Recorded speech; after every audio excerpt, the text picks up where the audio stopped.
Goeiemiddag julle. Weer eens 'n voorreg vandag vir julle 'n gebed te doen.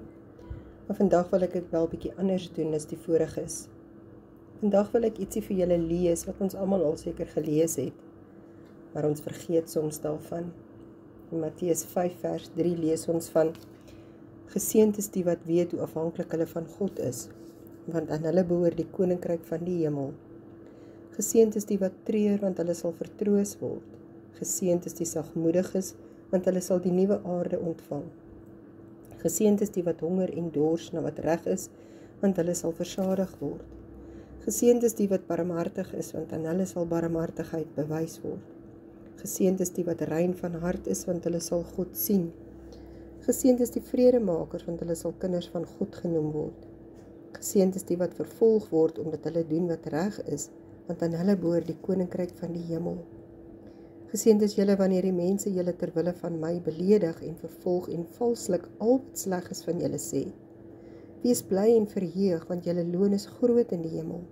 Hulle het immers ook die profete voor julle net so vervolg. Wat 'n wonderlike gedagte om seën uit te spreek. Die Vader sê, ek sal jou seën. Jy moet 'n seën wees. Weet jy dat God jou vandag gaan seën? Jy kan dit verwag. Jy kan vandag ervaar dat God jou bo verwagting wil seën, van oorwinning tot oorwinning. Deurbraak tot deurbraak. Jy is nou eenmaal die geseënde van die Here. Verstaan jy dit? Die Vader sê, ek sal jou seën in jou handel en wandel. Ek sal jou seën met jou woorde. Praat goeie dinge oor jouself, oor jou verhoudings, praat oor die Here, want jy is 'n seën. Begin om seën uit te spreek oor mense wanneer hulle klaar negatief is. En wanneer hulle deur moeilike tye gaan, dan kom jy en seën hulle en bring die woord van die Here. Die woord van God sê, jy is 'n geseënde van die Here en jy moet 'n seën wees.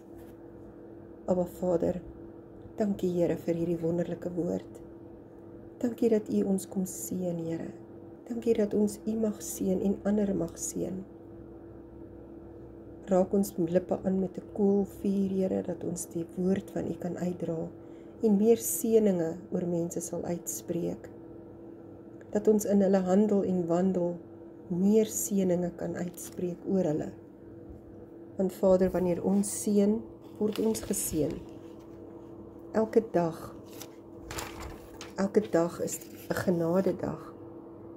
En as jy in 'n besigheid is, gaan die Here mense na jou te bring, sodat jy 'n seën vir hulle kan wees. Dankie Vader daarvoor.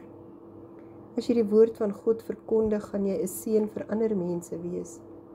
As jy 'n kind van die Here is, as jy 'n mamma of pappa is dit jou voorreg om 'n seën vir jou kinders te wees. Kind teenoor jou ouers, is jy 'n seën vir jou ouers? Glo dit vandag. Vader, ek dank U vandag dat ons 'n seën kan wees vir ander en ek eer U daarvoor. Dankie Abba Vader. Here, dankie dat U ons leer van seëninge. Dit wat ons kan doen en ook terug kan ontvang. Maak ons meer bewus van ander se gevoelens. Dalk praat hulle nie daaroor nie, Here. Maar maak ons sensitief vir dit wat in ander se harte omgaan. Om seëninge uit te spreek is 'n voorreg, Here. Want daardeur kom die saai en maai proses ook ten vore. En as jy 'n seëning saai, gaan jy 'n seëning maai. So Vader, baie dankie. Dankie Here, alle eer kom U toe. U is so 'n wonderlike God, want U leer ons so baie, Here.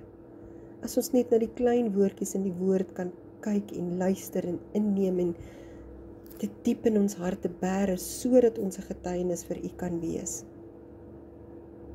Dankie Here, dankie vir hierdie genadegawe van seëninge uitspreek.